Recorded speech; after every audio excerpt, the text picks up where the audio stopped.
Le phénomène des contrefaçons est en expansion. Il y a une nouvelle législation, il y a aussi de nouveaux moyens, notamment sur Internet. Les marques sont prêtes à se battre.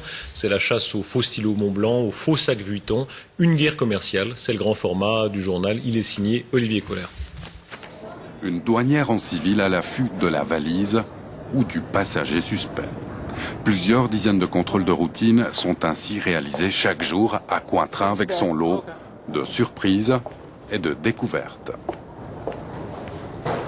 Ici, un examen au rayon X permettra de révéler la présence de plusieurs montres de luxe, des contrefaçons ramenées d'un séjour à l'étranger.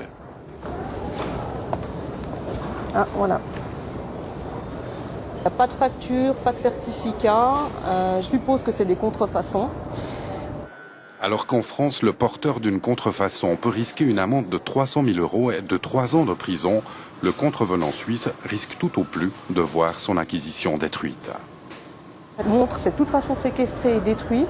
Pour les autres contrefaçons, ce sera séquestré s'il y a une demande d'intervention du titulaire de la marque. Et puis sinon, on laissera aller la marchandise sans autre.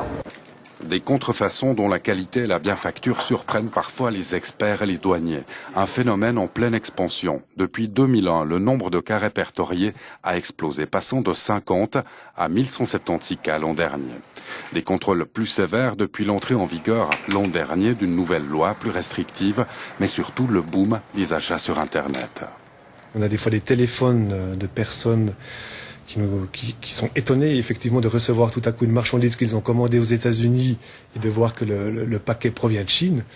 Et puis donc des fois se dénoncent par elles-mêmes en disant mais j'ai commandé un article original et je reçois une contrefaçon. Ces contrefaçons commandées sur Internet aboutissent ici dans les locaux des douanes du fret de Genève.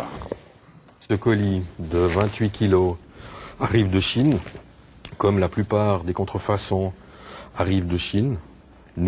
Tous les envois qui arrivent de Chine sont systématiquement bloqués par la douane. Avec la crise, un peu les articles moins chers, c'est toujours tentant que de payer le prix fort dans un magasin chez nous.